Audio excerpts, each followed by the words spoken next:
What's up, guys? We played 2-5-10 at Seminole Casino Coconut Creek down here in South Florida. It's basically 2-5-10. We played 2-5, but the straddle's on like 90% of the time. Not going to ramble long. Hope you guys enjoy this one. Appreciate you guys for liking, subscribing, all the good stuff, and I'll see you guys down at the felt. In this first hand, there's a limp, and we're middle position. We look down at King 5 of Hearts. Sure, a little bit loose, but screw it, we're vlogging. I decide to make it 25.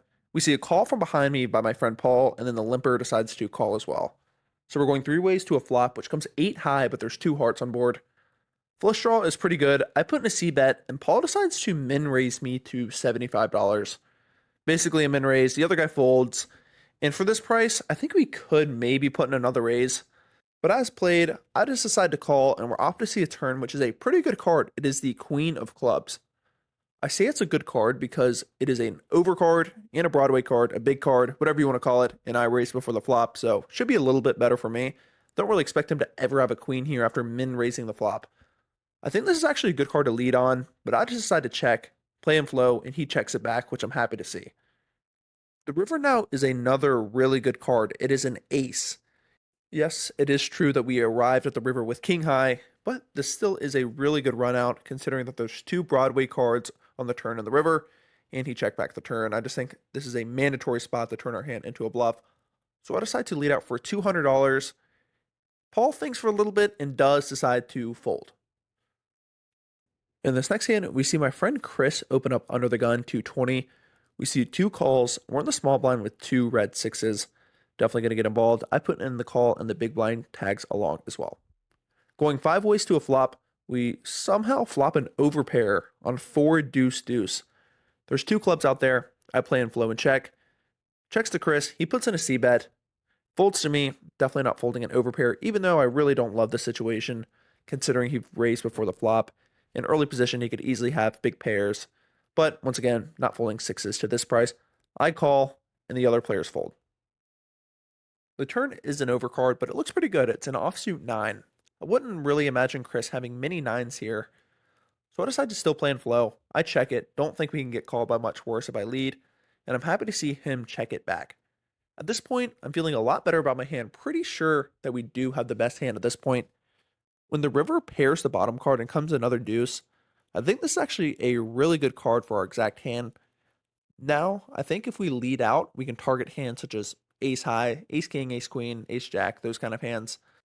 Also, considering that the flush draw bricked on the flop, I'd imagine he'd probably overcall a little bit more, taking that into account. So that being said, I think this is a good spot to lead for value, and it kind of acts as like a blocker bet, because if he bets the river on this run out, I'm probably calling regardless. And if he had a hand such as ace highs, I'd imagine he'd be checking back so we can still target those hands. So all those things considered, I think leading is good. Once again, I lead out for around half pot, and after thinking for around a minute, he does decide to call. Pretty sure 6s are good. I table him, and sure enough, he throws his cards into the muck, and we're awarded the pot. Let me know what you guys would have done on the river in my spot with pocket 6s. At this point, Chris makes it very clear that for the rest of the session, his goal is just to make the vlog. So when he raises a middle position and I'm in the big blind with Jack 8 of hearts, definitely going to be calling. We go ahead and flop a pair, but there is an ace out there. It comes ace jack 9 with 1 heart, pair and a backdoor flush draw. I check it over to Chris. He puts in a C bet, and Chris knows that this board is better for him. And we are definitely just never folding a pair and backdoor draws on this board. I toss in the call, and we're off to see a turn. The turn looks pretty good. It's another ace, and it puts in a backdoor flush draw.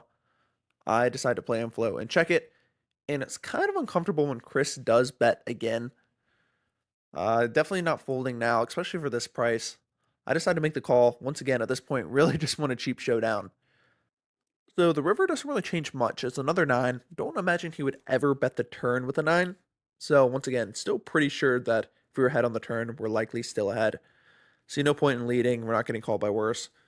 I check it, and he decides to bet slightly bigger now. 125 is the new wager, close to the size of the pot. So definitely a weird spot. We are sitting here with 3 pair, but obviously that doesn't matter.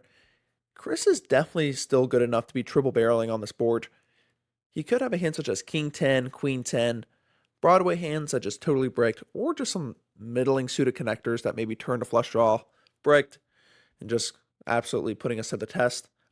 I think he also knows it's very unlikely I have an ace in the spot, so he's probably putting me on a hand like the one that I have.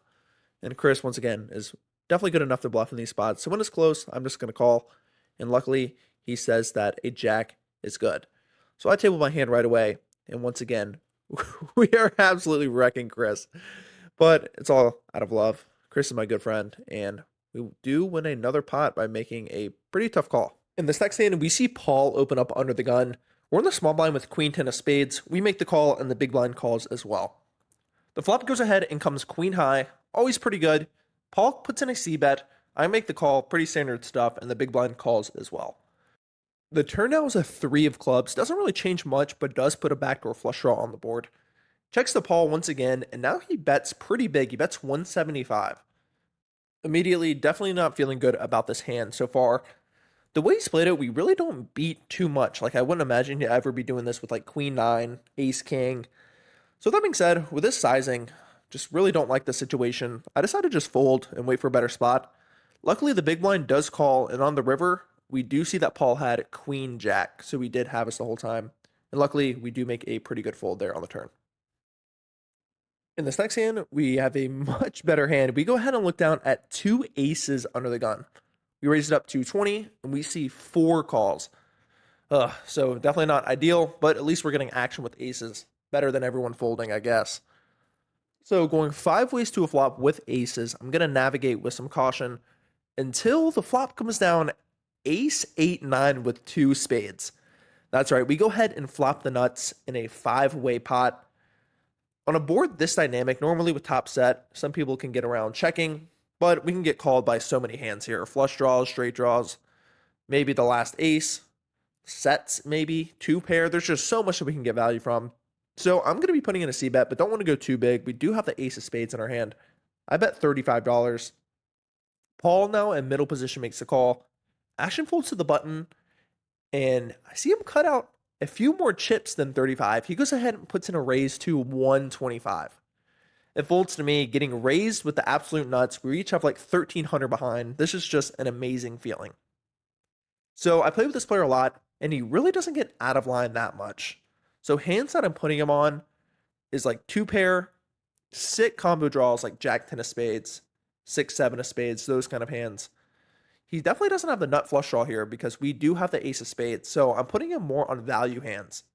With that being said, with top set, you don't do this too often when you get raised. You normally want to, give them some rope so they can hang themselves.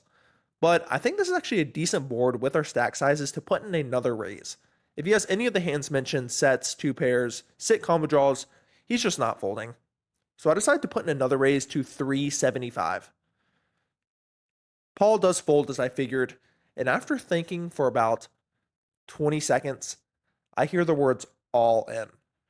Obviously, I beat him into the pot, immediately table my hand, and he says that he has a set himself, which is kind of what I figured, so very, very unlucky for him. We're off to see a run out, hoping that we can fade the 1 outer. The turn does come a 9. So now I'm just praying that he has 8s. The river is a brick, and sure enough, he does have pocket 8s. Thank the Lord. So definitely a cooler. Nothing much that he could have done there to get away from it. If he would have folded, I probably would have just left for the night. But happy that we do get a sit cooler going our way, and we win about a $2,700 pot. This next hand, we see a limp. We're on the button with a suited king, king deuce of spades. We put in a raise to 25, a little bit loose, but I think it's fine playing in position. Now, a professional player to my left puts in another raise to 100. The big blind folds, the limper folds, and now action is back on me. This player has been a bit too aggressive. I think he's 3-betting and 4-betting a little bit too light here. The only problem is, if I put in another raise, he only started the hand with like $600. So it's a bit awkward if I put in a raise and he jams. I might have to call it off. But once again, I'm just going to go with my gut here. I think he's just doing this a little bit too light. So I put in another raise to 250, obviously as a bluff. And luckily, he decides to release his cards. Now it's time to have ace queen again. There's a under the gun straddle. We're in the cutoff. We make it 35. Now the button, that same aggressive player who we dealt with last hand, he puts in a raise to 135. Folds to me, And with ace queen off against this player, I'm definitely not folding. I contemplate putting in a 4-bet jam, considering he has around $500 behind. But against this specific player, I'm pretty happy to play post flop against to navigate some streets. Maybe we can get a good board that we can bluff on, or we can just hit an ace, and I expect him to triple barrel a lot. So I make the call, and we're off to see a flop. The flop is pretty miserable for our exact hand. It is 10-9-6 with two clubs. We don't have a club in our hand.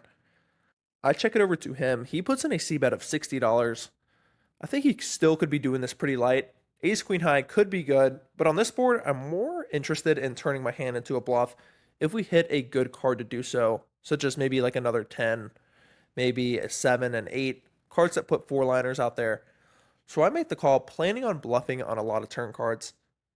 When the turn comes to the 7 of spades, this is one of the exact cards I was asking for. It does put a backdoor flush draw on the board, but not too concerned about that. I decide to lead out for 135. I don't think I need to bet too big here. Luckily for us, it doesn't really matter as he releases his cards right away. In this hand, there's another straddle. We're in a middle position with ace deuce of spades. We make it $30. That same player, he puts in another raise to 120. So he's 3-bet almost every single one of my raises in the past like 30 minutes. Folds back to me. And this player, once again, I'm almost certain he's a professional. So he's capable of 3-betting light. But eventually you'd think that after I call almost every one of his 3-bets out of position, he would be doing it a little bit less liberally and kind of like start doing it with value hands because I'm just not folding to him. Once again, he does have around $600 behind, and we do have another pretty good hand to turn our hand into a bluff with a 4-bet. But just like the last hand, I decided to make the call, playing a lot of hands out of position this session, and we're off to see a flop. Well, we're just getting smacked with the board left and right. The flop comes out ace deuce 7 with 2 hearts and 1 spade. Bingo. Now we hope that he has a hand like ace king, ace queen. I check it over to him, and I'm happy to see him put in $120 once again. I want to keep his bluffs in, so I decide to make the call, and we're off to see a turn, which is pretty good. It comes a 3 of spades. So now we're sitting here with 2 pair and the nut flush draw, just not folding for any amount of money. I decide to check it over to him once again. He could still be betting hands for value on this board, once again, like ace king, ace queen. So when I check it and he moves all in, I just go ahead and snap call. It's around $500. Not really scared of any rivers, and we're off to see one more card. Well, this is probably the worst river in the deck. It comes the 3 of diamonds, counterfeiting my 2 pair. So now we're losing to ace king, ace queen, ace jack, basically any other ace. I tabled my hand immediately, and I'm kind of surprised, but obviously ecstatic to still see him muck. Wow. Would have been weird if he checked back that turn and that was the river and he still went all in. I'm honestly not too sure what I would have done, but I'm happy that we got in the money when my decision was easy, and obviously I'm more happy to win the chips. Shortly after that previous hand, I'm still raking in my chips, and we looked at an ace 4 of hearts on the button. We're playing like 5-handed, so definitely going to be opening this hand up. I make it $20. We see Paul and the small blind make the call, and the big blind gets out of the way. We're off to see a flop, where once again we're just getting absolutely smacked with the deck. Ace king 4. We go ahead and flop 2 pair. As I'm determining what sizing I'm going to choose, Paul decides to lead out for $30. Obviously music to my ears. With 2 spades out there, definitely going to be putting in another raise. We can target any ace, any flush draw. Maybe he even has like a king sometimes. I don't know. Our hand's good and we're putting in money. Not that complex. I decided to make it 125, and I'm happy to see Paul continue pretty quickly. The turn now isn't the most ideal. It is another king. So just like the last hand, our 2 pair gets counterfeit. Now we're sitting here with 3 pair. When Paul checks it over to me, now it's a question whether we want to be betting again or checking back and realizing a river. I think there is merit to both. By betting, we can kind of set our own price, assuming that he checks the river to us. We can also target flush draws, but if we bet, we're just going to be value owning ourselves against any ace. So I don't kind of on the fence, but I just decided to check this one back, and we're off to see a river, which comes a 9 of clubs. Now Paul leads out for 125. Definitely not in love with the spot, but for this price, with this pot size, I just make the call pretty quickly, and luckily we chop against ace 3. So a bit of an unlucky turn, but at least we don't lose. We're still playing shorthanded. I'm on the button with ace 10 offsuit. I bump it up to 20, and we see my friend Ming and the big blind make the call. We're up to see a flop, which comes ace high. He checks over to me. He knows I'll be bluffing a lot on this board, so definitely going to be betting my top pair. I bet pretty small, and he calls. The turn now is pretty good. It comes a jack. He checks over to me once again, and still pretty sure that we have the best hand. With a button versus big blind dynamic, I think we get called pretty light, even by like a middle pair. So I bet $50, and I'm happy to see him just make the call. When he doesn't raise, I'm still pretty certain that we do have the best hand. The river comes a 7 of hearts. Doesn't change too much, but once again, with a button versus big blind dynamic, he could be defending with a lot of suited hands, such as like King 7, those kind of hands. When he checks over to me, though, still pretty confident that we do have the best hand. If he rivered or turned a 2 pair, I'd imagine he would lead out or raise. And considering he didn't do that on the turn, I think I want to go for some more value. On this run out with a bunch of big cards, I would be betting big as a bluff. So with a hand like top pair, with a pretty good kicker, I think I can still be going for value with a pretty big sizing, considering that we're going to get called light, I think a lot of the time. So I bet around the size of the pot. I bet $150. He immediately looks pretty frustrated and eventually does call. I table ace 10, and he throws his cards into the mug. So kind of a weird hand. We go for a good amount of value with just one pair, and we luckily get paid off. This next hand, there's a under the gun straddle. We see a player who hasn't got out of line too much make it 35. I'm directly to his left with ace queen suited. This might be a little bit too aggressive considering this exact player. I make it 100. We see Paul call the 100, and now the player decides to back raise all in for around $90 more. Definitely not folding for that sizing, but now it's a question of whether we want to isolate this player or just make the call and get Paul involved as well. If the player all in does have a hand such as like 8s, 9s, 10s, jacks, we're basically flipping with an extra $100 in dead money in the middle. So with that logic, along with just thinking Paul doesn't have the strongest hand in the world, considering he didn't put in another raise, I decide to make it 400. Luckily, after thinking for a little while, Paul does fold. I just put in 185 now, and we're off to see a run out. We decide to run the board 2 times and table our cards, and unfortunately he does have ace king, so he's in pretty good shape. The first flop is all hearts. He does have the king of hearts. The turn is a miracle offsuit queen. Now we're just fading a heart or a king, but unfortunately the river is a heart. The next board, we flop the absolute world with a gut shot and 2 diamonds, but he does have a king.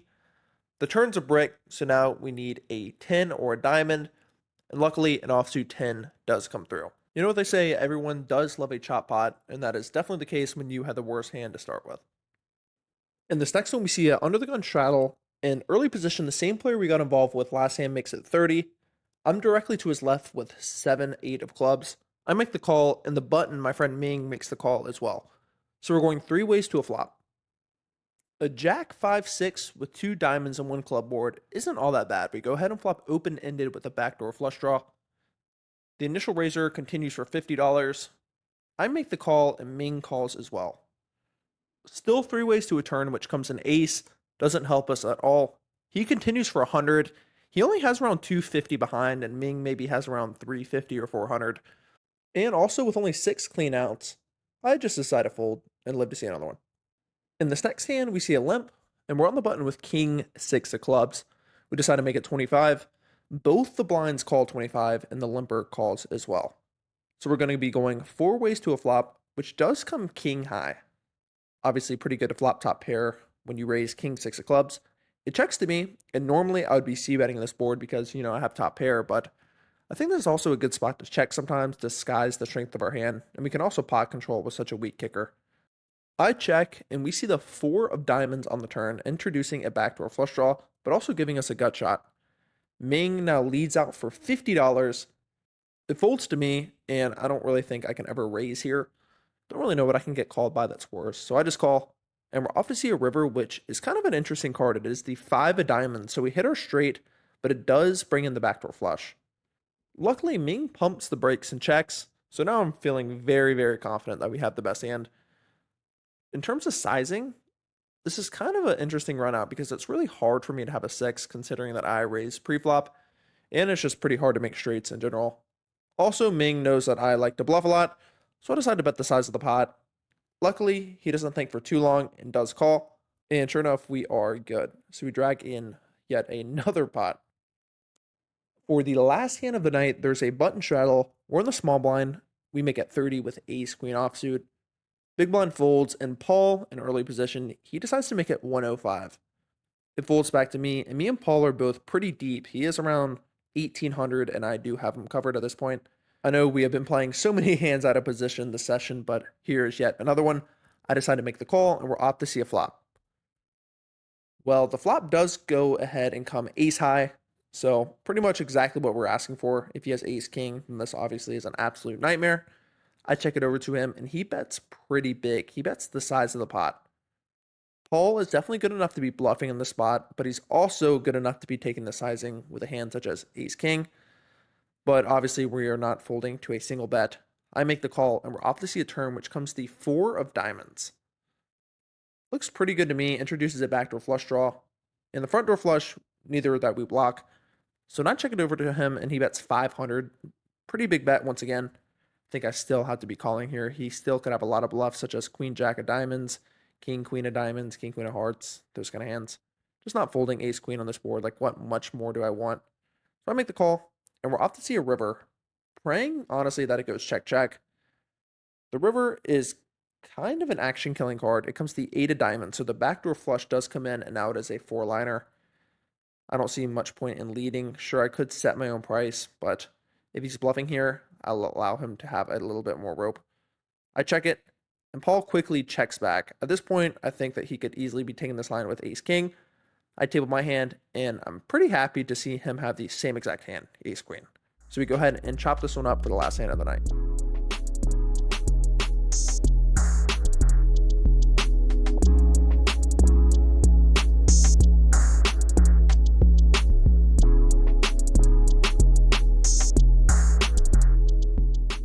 What's up, guys? We just finished up, and I said, it's always so foolish to talk about how much money you made in a poker session as you're standing on a parking lot at a casino. But anyways, we were in the game for $1,000, and we absolutely crushed it. We were out for 3,750-ish. So we won almost like 3K, 2,750. So obviously really good. I feel like we played good. We obviously ran good. Top set versus middle set. I mean, there's absolutely nothing you can really do there. I'm just happy it went our way. And there's a whole bunch of hands. You guys just saw them. There's no need for me to recite them if you just heard them. So anyways, guys, I appreciate you for watching. If you haven't already, it'd mean the world if you liked and subscribed this video. I hate to ask, but it does help the channel and it helps the algorithm. And once again, I'd greatly appreciate it. So once again, guys, thank you for watching as always. And I'll see you guys in the next one. Peace.